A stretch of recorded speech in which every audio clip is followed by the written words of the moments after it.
नमस्ते जी सभी को। आइए आज हम साइंस शुरू करते हैं। आप विद्यार्थियों के कई दिनों से व्यक्तिगत मैसेज आ रहे थे कि कुछ टॉपिक डाले जाएं, तो हम साइंस शुरू करते हैं आज।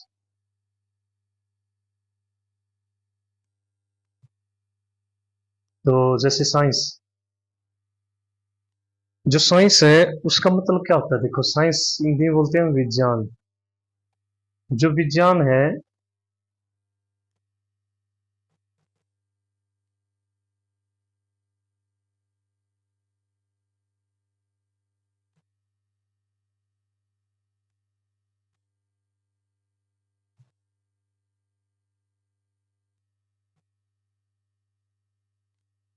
विज्ञान, जो विज्ञान शब्द है ना, वो किससे मिलकर बना है? विज्ञान शब्द मिलकर बना है वी प्लस ज्ञान। वी क्या है? उपसर्ग। उसका मतलब क्या हो गया भाई? विशेष ज्ञान। यदि हम लैंग्वेज के हिसाब से बात करें, साइंस साइंस क्या है? साइंस शब्द बना साइंटिया शब्द से। जो साइंटिया शब्द है ना, वो लैटिन लैंग्वेज का शब्द है, जिसका मतलब क्या होता है? टू नो और नॉलेज। तो टू नो मीन्स जानना। ठीक है, क्या जानना? हर एक वस्तु को हम दो तरीके से जान सकते हैं, या तो थ्योरेटिकल या प्रैक्टिकल। तो जो साइंस है वो क्या है? वो प्रैक्टिकली बेस्ड है। प्रैक्टिकली का मतलब होता है कोई भी वस्तु है ना, उसको हम देखते हैं भाई वो कैसे बनी हुई है। तो साइंस एक्सपेरिमेंट के ऊपर बेस चलेगा। तो साइंस की डेफिनेशन भी लिखी होती है, जैसे साइंस के बारे में लिखा जाता है, साइंस मीन्स टू नो, जानना। किसको जानना? Nature and natural phenomena. Nature, nature का मतलब होता है प्रकृति। नेचर का मतलब प्रकृति। नेचुरल फिनोमिना यानी कि प्राकृतिक परिघटनाएं। तो साइंस है ना, तो उनके बारे में बताता है हमें, प्रकृति और प्राकृतिक परिघटनाओं के बारे में। और फिर आगे आता है, it is organised systematic and formulated knowledge obtained through observations, experiments and verification. यानी कि जो साइंस है वो संगठित है, व्यवस्थित है, और क्या है?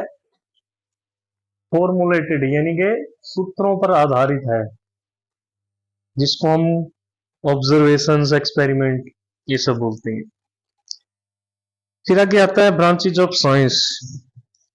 तो science having three main branches: chemistry, physics, biology. तो सबसे पहले केमिस्ट्री। केमिस्ट्री जो शब्द है वो मिस्र देश है, उसके प्राचीन नाम कीमिया से निकला है, जिसका मतलब क्या होता है? काला रंग।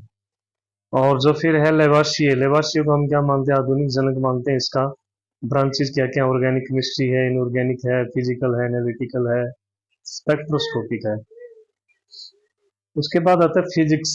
जो फिजिक्स है उसको हम बोलते हैं भौतिक विज्ञान। भौतिक विज्ञान में हम क्या पढ़ते हैं? पदार्थ, ऊर्जा एवं उनकी पारस्परिक क्रियाओं का अध्ययन। तो फिजिक्स की ब्रांचेज हैं, मैकेनिक्स है, क्वांटम्स है, इलेक्ट्रोमैग्नेटिज्म है, साउंड है, लाइट्स है, ऑप्टिक्स है, ये सब। ठीक है, जैसे जैसे यूनिट आगे बढ़ते रहेंगे हम आगे चलते रहेंगे।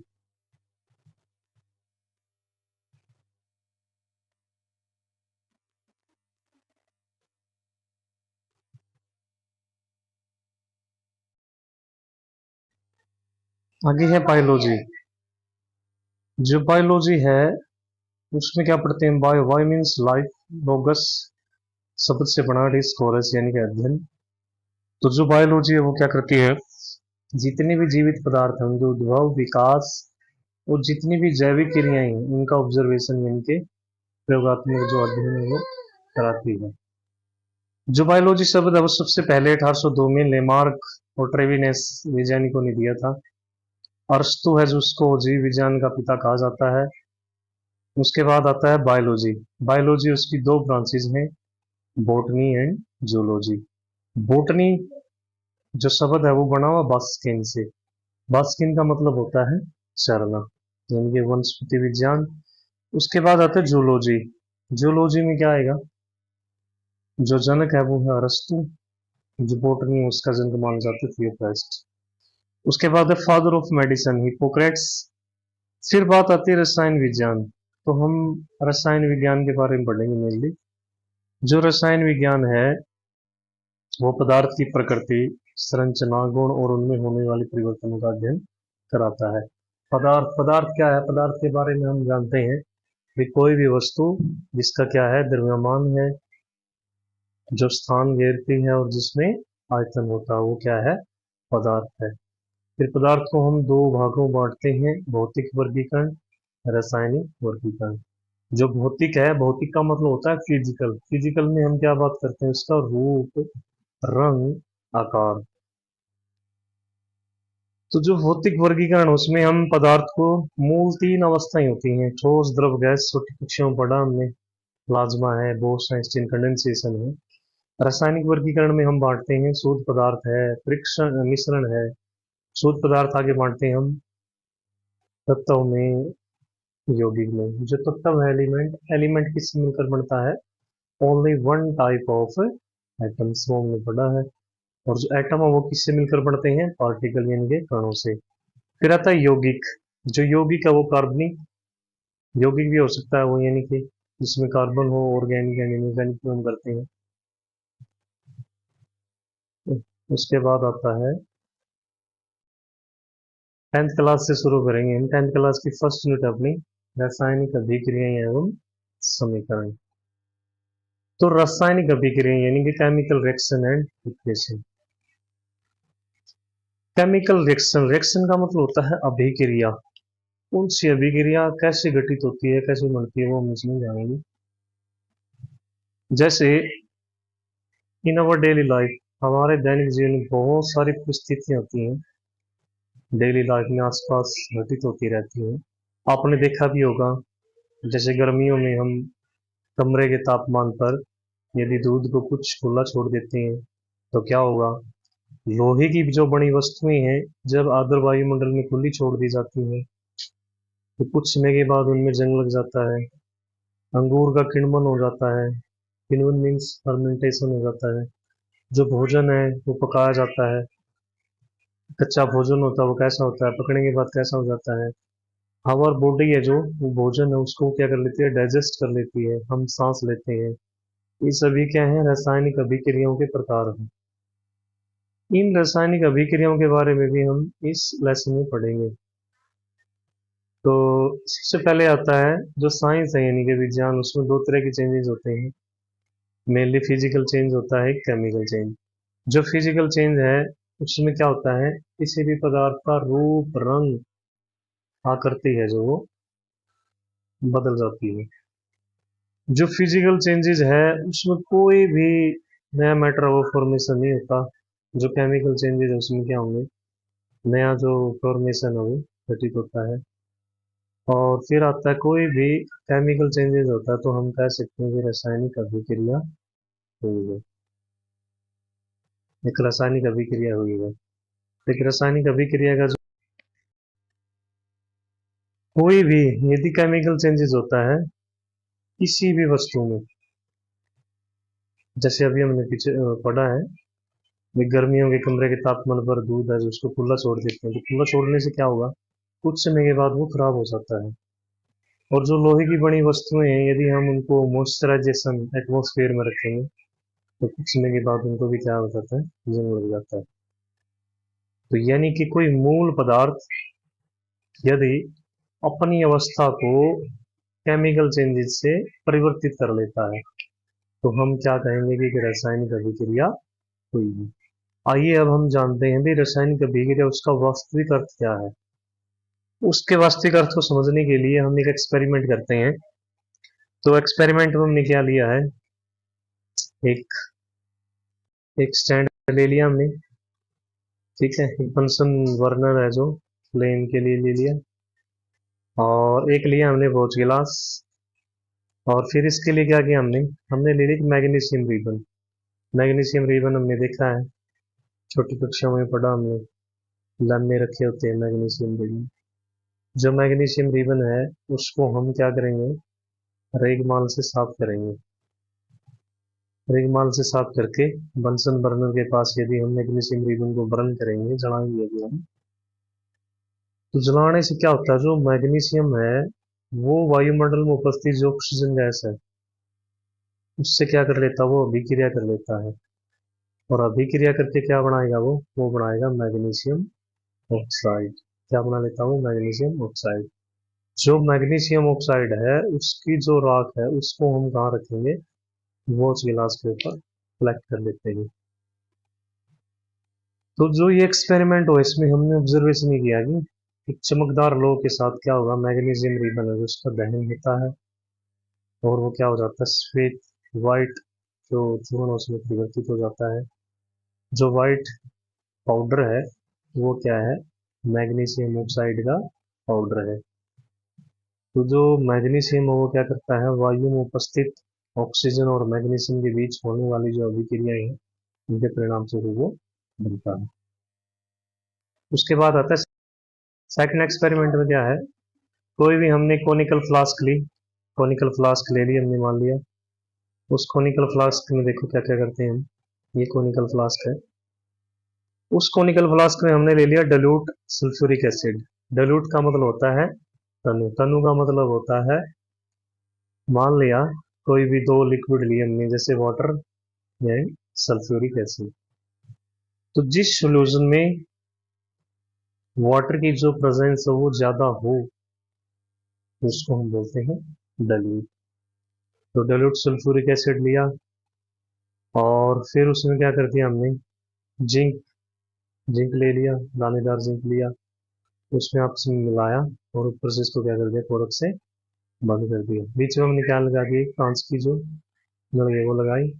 कुछ समय के बाद यदि हम इस फ्लास्क को स्टर करेंगे, नहीं हिलाएंगे, तो क्या होगा, इन दोनों के बीच में रिएक्शन होती है।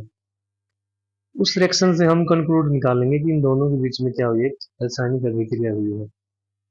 तो रासायनिक अभिक्रिया में क्या होगा, जो डाइल्यूट सल्फ्यूरिक एसिड है वो जिंक के साथ मिलेगा और जिंक के साथ मिलकर क्या कर देगा, वो हाइड्रोजन गैस है उसको रिलीज करेगा। कैसे करता है, हमने पढ़ा है, जिंक प्लस H2SO4। जो जिंक है वो कहाँ जाएगा, सल्फ्यूरिक एसिड के साथ, और सल्फ्यूरिक एसिड के साथ क्या है, हाइड्रोजन है। हाइड्रोजन क्या हो जाएगी, इससे रिमूव हो जाती है। तो हाइड्रोजन रिमूव हो जाएगी तो हमें क्या मिलेगा, हमें मिलता है zinc plus sulphuric acid is equal to यानी जिंक सल्फेट प्लस H2। तो यदि हम इन दोनों को आपस में स्टार करते हैं तो हम ये परिवर्तन देखेंगे, जो अवस्था है उस पदार्थ की उसमें चेंजेस हो जाता है, रंग है जो उसमें भी परिवर्तित हो जाता है, गैस का उत्सर्जन होगा, तापमान उसमें परिवर्तन होगा। और फिर आगे कहता है, यदि हम अपने आसपास हो रहे परिवर्तनों को देखें तो पाएंगे कि हमारे चारों ओर विविध प्रकार की रासायनिक अभिक्रियाएं घटित हो रही हैं। और इस अध्याय में हम विभिन्न प्रकार की रासायनिक अभिक्रिया उनके प्रतीकात्मक निरूपण का अध्ययन करेंगे। तो रासायनिक समीकरण एक्सपेरिमेंट जो एक है उसमें हमने क्या किया था, एक्सपेरिमेंट एक में हमने देखा कि जो मैग्नीशियम रिबन है वो क्या करता है, ऑक्सीजन की प्रेजेंस में कंबंशन करता है, यानी कि जलने लगता है।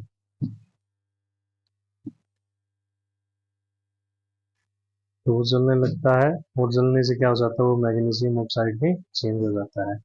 यदि हम इसी बात को वाक्य के रूप में किसी रासायनिक अभिक्रिया का रूप में लिखें तो हम लिखेंगे मैग्नीशियम प्लस ऑक्सीजन। क्या बन गई है, मैग्नीशियम ऑक्साइड। जो मैग्नीशियम प्लस ऑक्सीजन है इसको हम बोलेंगे रिएक्टेंट, और जो मैग्नीशियम ऑक्साइड है उसको हम बोलते हैं साइंस के लैंग्वेज में प्रोडक्ट। जो फर्स्ट एक्सपेरिमेंट है उस एक्सपेरिमेंट में क्या क्या देखा हमने, उस फर्स्ट एक्सपेरिमेंट में दो चीजें थी, एक तो था उसमें मैग्नीशियम और एक था ऑक्सीजन।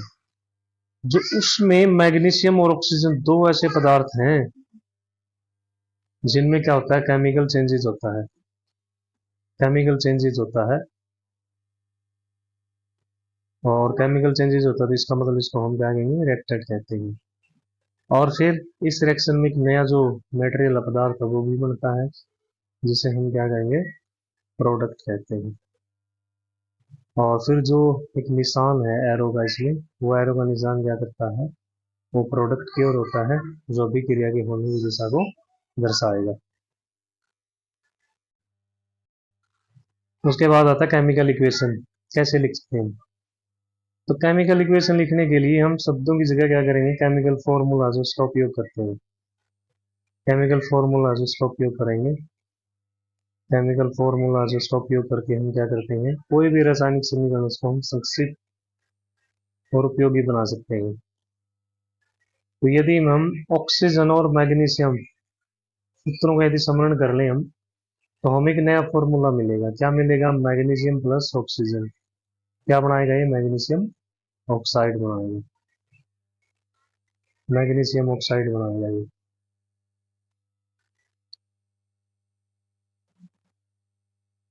ये क्या बना देगा, मैग्नीशियम ऑक्साइड बनाएगा। उसके बाद आता है भाई, वैसे हमने देखा कि रिएक्टेंट और जो प्रोडक्ट है उसके तत्वों में जो परमाणु है वो एक समान है या नहीं। तो उसको हम देखने के लिए क्या करते हैं, जो भी रिएक्शन है उसको हम बैलेंस करना सीखेंगे। रिएक्शन बैलेंस कैसे होती है, रिएक्शन बैलेंस करने से पहले 9th क्लास में एक रूल आता है। उस रूल में क्या लिखा हुआ है भाई, जो मास है यानी कि द्रव्यमान, उसको हम ना तो क्रिएट कर सकते हैं और ना ही डिस्ट्रॉय कर सकते हैं। तो उसको बोलते हैं हम लॉ ऑफ कंजर्वेशन या कंजर्वेशन ऑफ मास। इसका मतलब ये हो गया, अभी किसी भी रासायनिक अभिक्रिया के प्रोडक्ट का जो टोटल मास है वो अभिकारक तत्वों कुल द्रव्यमान के समान होता है। एग्जाम्पल है। इसके बाद आता है केमिकल इक्वेशन। जैसे केमिकल इक्वेशन को बैलेंस करने का सबसे आसान तरीका है, कोई भी रासायनिक अभिक्रिया उसका जो प्रोडक्ट है उसका जो टोटल मास होगा वो अभिकारक तत्व है जो उनके कुल द्रव्यमान के समान होता है। इसलिए हमें संतुलित करना आवश्यक है। तो उसके लिए क्या करेंगे हम, जिंक प्लस सल्फ्यूरिक एसिड लेंगे। तो जिंक प्लस सल्फ्यूरिक एसिड है जो वो क्या करेगा, जिंक प्लस सल्फ्यूरिक एसिड। तो सल्फ्यूरिक एसिड जो जिंक है, जिंक के साथ क्या जाएगा, जिंक सल्फेट, और जो सल्फ्यूरिक एसिड है इसमें क्या हो जाएगी, हाइड्रोजन अलग हो जाएगी।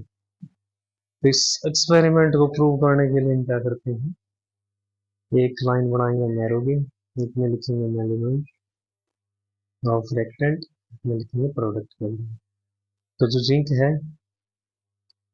रिएक्टेंट में कितनी है, एक है, और प्रोडक्ट में कितना है, ये भी एक है। हाइड्रोजन इसमें दो है, इसमें भी दो है। सल्फर कितने, इसमें सल्फर एक है, इसमें भी एक है। ऑक्सीजन कितने, इसमें चार है, इसमें भी चार है। तो जो फेरस प्लस वाटर है तो वो क्या बनाएगा, Fe3O4 प्लस H2O। इसको बैलेंस करने के लिए हम क्या करेंगे, इसको बैलेंस करने के लिए हम क्या करेंगे, जो फेरस प्लस H2O है, फेरस जो एलिमेंट है उसमें टोटल नंबर ऑफ एलिमेंट्स देखेंगे, कितनी इसमें फेरस है जो एक है, हाइड्रोजन है वो इसमें दो है, ऑक्सीजन है वो एक है, ऑक्सीजन है वो एक है। तो जिंक, जिंक है जो उसमें एक है, प्रोडक्ट में जिंक वो भी एक है। हाइड्रोजन में देखो कितनी, हाइड्रोजन है दो, इसमें भी दो है। सल्फर कितनी है, इसमें एक है, इसमें भी एक है। ऑक्सीजन कितनी है, इसमें चार है, इसमें भी चार है।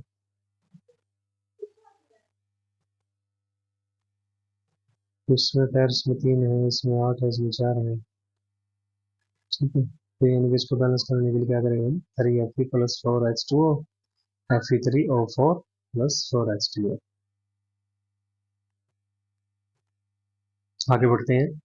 आगे आता है फिजिकल स्टेट के संकेत लिखना।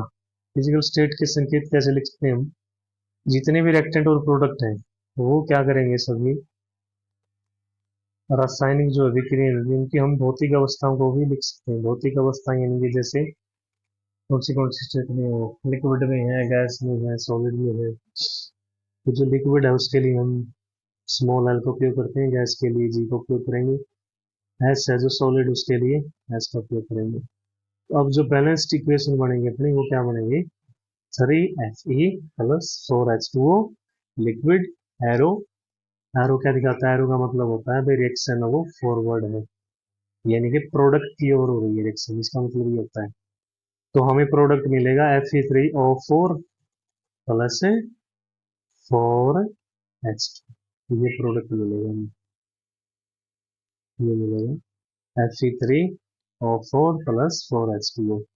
तो बैलेंस इक्वेशन के लिए हमने सीख रखे हैं जितने भी टोटल नंबर ऑफ रिएक्टेंट्स में एलिमेंट उतने ही टोटल नंबर ऑफ प्रोडक्ट होने चाहिए। तो 3Fe है, Fe इसमें भी 3 है, हाइड्रोजन कितनी है 4 2 8, इसमें भी 8 है, ऑक्सीजन कितनी है 4, इसमें 4 है। तो इसका मतलब रिएक्शन है वो अपनी बैलेंस्ड है।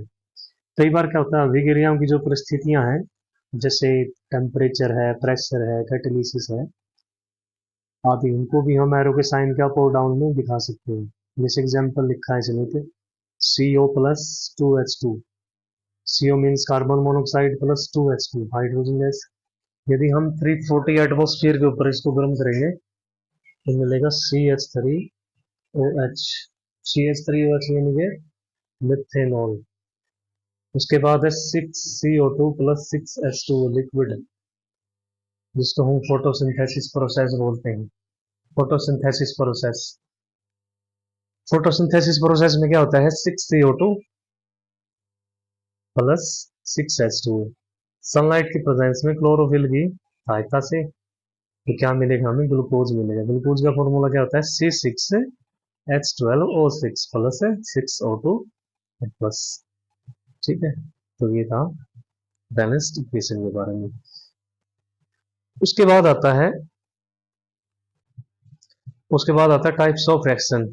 जो ये लेसन है chemical reaction and equation, first unit है 10th क्लास की, इसमें हम पढ़ेंगे मेनली एडिशन रिएक्शन के बारे में, डिकम्पोजिशन, वियोजन जिसको बोलते हैं, डिस्प्लेसमेंट विस्थापन, डबल डिस्प्लेसमेंट विस्थापन, एक्सोथर्मिक एंड एंडोथर्मिक, ऑक्सीडेशन है रिडक्शन। उसके बाद आगे आता है 9th क्लास में हमने ये पढ़ा है अभी, कोई भी रासायनिक अभिक्रिया है उसमें क्या होता है, किसी भी एक तत्व का परमाणु दूसरे तत्व के परमाणुओं में नहीं बदलता है, न तो कोई परमाणु मिश्रण से बाहर आएगा और न ही बाहर से मिश्रण में आता है। तो इसका मतलब ये है भाई कोई भी रासायनिक अभिक्रिया उसमें परमाणु है जो उनके आपसी आबंध होते हैं। आबंध का मतलब होता है बॉन्ड, बॉन्ड का मतलब होता है जोड़ने वाला। कैसे जोड़ने वाला, जैसे हम पढ़ते हैं H2 प्लस O2, ठीक है, क्या बनाएगा H2O2, ठीक है। और क्या पढ़ते हैं, और पढ़ते हैं H2 plus O, H2 plus O क्या मिलेगा हमें H2O। जो H2O है वो किससे मिलकर बना हुआ है, वो किससे मिलकर बनता है, वो बनता है हाइड्रोजन प्लस ऑक्सीजन से। तो जो हाइड्रोजन है वो ऑक्सीजन से जुड़ी हुई है, इससे जुड़ी एक बॉन्डिंग से जुड़ी हुई है, ठीक है। आवन का मतलब होता है बॉन्ड, वो आगे पढ़ेंगे आगे कक्षाओं में। तो इससे क्या होगा, नए पदार्थों का निर्माण होता है। तो सबसे पहले पढ़ते हैं हम पढ़ेंगे, सबसे पहले क्या पढ़ेंगे, एडिशन एक्शन। एडिशन, एडिशन का मतलब होता है जुड़ना। तो एडिशन का मतलब जुड़ना, हिंदी में बोलेंगे संयोजन। तो संयोजन अभिक्रिया में क्या होता है, संयोजन अभिक्रिया में हमने कोई भी बीकर ले लिया, उस बीकर में हमने क्या डाला, पानी डाला, और उस पानी में हमने क्या मिला दिया, कैल्शियम ऑक्साइड मिलाया। कैल्शियम ऑक्साइड क्या है, बिना भुजा हुआ चूना, बिना भुजा हुआ चूना वो इसमें मिला लिया हमने, बिना भुजा हुआ चूना इसमें मिलाया और उसके साथ क्या मिला दिया हमने, पानी मिला दिया इसमें। तो कुछ समय के बाद यदि हम देखते हैं तो जो बीकर वो गर्म हो जाता है, और गर्म होने से इन दोनों के बीच में एक रिएक्शन होती है। वो रिएक्शन कैसे होगी, कैल्शियम ऑक्साइड प्लस H2O, तो क्या मिलेगा, calcium hydro oxide, calcium hydroxide. तो क्या बनेगा, कैल्शियम हाइड्रोक्साइड। जो कैल्शियम ऑक्साइड है वो है बिना भुजा हुआ चूना, कैल्शियम हाइड्रोक्साइड बनेगा भुजा हुआ चूना। उसके बाद आता है दोज रिएक्शंस जिसमें यानी कि इस रिएक्शन में क्या हो गया, दो या दो से अधिक रिएक्टेंट अब मिलकर क्या कर रहे हैं, एक प्रोडक्ट का निर्माण कर रहे हैं। इसको हम क्या बोलेंगे, संयोजन अभिक्रिया। संयोजन अभिक्रिया बोलेंगे क्योंकि इस अभिक्रिया में हमें क्या मिलता है, एक प्रोडक्ट मिलता है। जो प्रोडक्ट है कैल्शियम हाइड्रोक्साइड, इसका हम उपयोग कहाँ करते हैं, दीवारों की सफेदी करने के लिए। और दीवारों की सफेदी में आपने देखा होगा कुछ समय के बाद जो दीवार वो चमकने लगती है, उसका क्या कारण होता है, उसका कारण होता है जो कैल्शियम हाइड्रोक्साइड है वो वायुमंडल में उपस्थित CO2 गैस।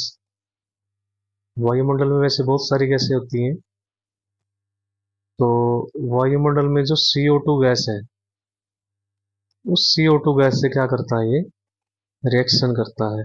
और रिएक्शन करने से क्या बना लेगा, ये कैल्शियम कार्बोनेट प्लस H2O। जो कैल्शियम कार्बोनेट है वो हमने पढ़ रखा है, वो किसका फॉर्मूला होता है, मार्बल। मार्बल मीन संगमरमर। तो कुछ समय के बाद क्या आ जाता है, दीवार पर चमक आ जाती है। उसके बाद कुछ एग्जाम्पल हैं संयोजन अभिक्रिया के, जैसे फर्स्ट है बर्निंग ऑफ कोयल, कोयले का जलना। जो कोयला है वो मेनली किसका बना हुआ, कार्बन का। किसकी उपस्थिति में जलेगा, वो ऑक्सीजन की उपस्थिति में क्या बनाएगा, CO2। और साथ में क्या निकलेगा उसमें से, हीट यानी कि उष्मा। तो ये भी क्या है, एडिशन रिएक्शन का एक एग्जांपल है। एडिशन रिएक्शन में क्या होता है, क्योंकि हमने पढ़ लिया अभी, जिसमें दो या दो से अधिक रिएक्टेंट मिलकर क्या बनाएंगे, एकल प्रोडक्ट का निर्माण करेंगे। वो एकल प्रोडक्ट बनाएंगे यानी ये, ठीक है ना। जिसमें भी, जिस रिएक्शन में भी एकल प्रोडक्ट बनता है तो वो रिएक्शन सभी क्या है, संयोजन अभिक्रिया यानी कि एडिशन रिएक्शन है। सेकंड एग्जांपल आता है, सेकंड एग्जांपल है जैसे फॉर्मेशन ऑफ वाटर। तो फॉर्मेशन ऑफ वाटर कैसे होता है, दो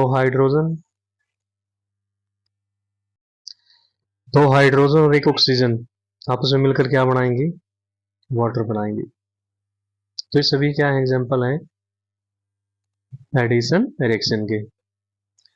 तो अब आता है अभी कंक्लूजन, क्या कंक्लूजन निकलेगा इससे, इनसे कंक्लूजन निकलेगा बर्निंग ऑफ, कंक्लूजन ये निकलता है अभी कोई भी दो या दो से अधिक पदार्थ, पदार्थ हम जानते हैं, पदार्थ का मतलब होता है कोई भी वस्तु जिसका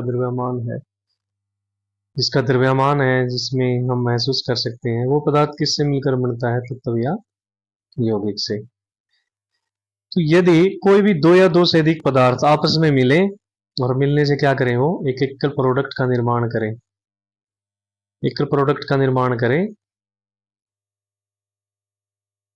तो वो अभिक्रिया क्या कहलाती है, वो अभिक्रिया कहलाती है संयोजन अभिक्रिया। उसके बाद आता है जिन रिएक्शन में प्रोडक्ट फॉर्मेशन के साथ साथ उष्मा भी उत्पन्न होती है। कुछ ऐसी रिएक्शन होती हैं जिसमें प्रोडक्ट तो बनेगा, उसमें प्रोडक्ट के साथ साथ क्या बनेगी, उष्मा है जो वो भी निकलती है। क्या निकलती है उसमें, उष्मा यानी कि हीट का एब्जॉर्प्शन होगा, यानी कि हीट निकलेगी उसमें, इवोल्व होगी। तो उन्हें हम बोलेंगे उष्माक्षेपी अभिक्रिया। एक अभिक्रिया ऐसी होती है जिसमें उष्मा का इवोल्यूशन यानी उष्मा उत्सर्जन नहीं होता, उसमें उष्मा को एब्जॉर्ब करवाना पड़ता है, यानी उसको बोलते हैं हम उष्मा शोषी अभिक्रिया। आगे आएगी वो भी पढ़ेंगे हम। इसने एग्जांपल लिखा उष्माक्षेपी अभिक्रिया का, सबसे बेस्ट है जैसे बर्निंग ऑफ नेचुरल गैस। जो नेचुरल गैस होती है उसमें मेनली क्या होता है, मीथेन गैस होती है।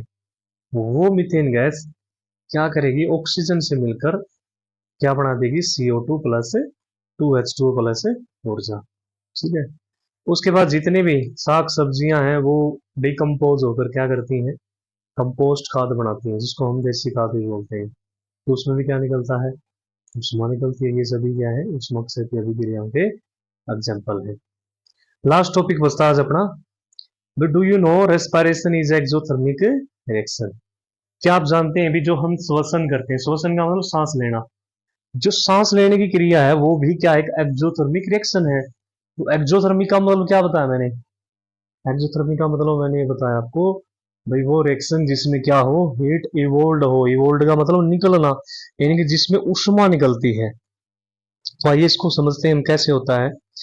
इसने लिखा भाई, हम जानते हैं कि जीवित रहने के लिए हमें एनर्जी की आवश्यकता होती है। मनुष्य हम स्वाभाविक रूप से जीवित रहने के लिए हमें क्या चाहिए, भोजन, और उस भोजन से क्या मिलेगी, हमें ऊर्जा। फिर आगे कहता है जो पाचन क्रिया है उसके समय जो हम कोई भी भोजन खाते हैं, हम भोजन जैसे राइस है, पोटैटोज हैं, ब्रेड है, वो क्या हो जाता है, छोटे छोटे टुकड़ों में ब्रेक डाउन हो जाता है। और ब्रेक डाउन होकर जो भोजन है मूल, उसमें सबसे ज्यादा क्या होता है, कार्बोहाइड्रेट होता है। और वो कार्बोहाइड्रेट है जो वो आगे क्या हो जाता है, ब्रेक डाउन हो जाता है। ब्रेक डाउन होने से क्या बना लेता है, वो ग्लूकोज बना लेता है। और जो ये ग्लूकोज है वो हमारे शरीर में जो सेल्स हैं उनसे मिलकर हमें क्या करता है, एनर्जी प्रोवाइड करता है। और इस रिएक्शन का नाम क्या है, श्वसन है। तो कैसे रिएक्शन होती है, C6H12O6, यानी कि जो हमने भोजन किया उस भोजन में क्या था, उस भोजन में थी कार्बोहाइड्रेट। वो कार्बोहाइड्रेट किस में टूट जाती है, वो टूटती है ग्लूकोज में। और जो हम सांस लेने के लिए ऑक्सीजन गैस का उपयोग करते हैं, वो ऑक्सीजन गैस ग्लूकोज से मिलकर क्या बनाएगी, 6CO2 प्लस 6H2O और प्लस ऊर्जा, यानी कि श्वसन के रूप में मनुष्य क्या छोड़ता है, कार्बन डाइऑक्साइड, और साथ में हमें क्या मिलती है, एनर्जी। ठीक है।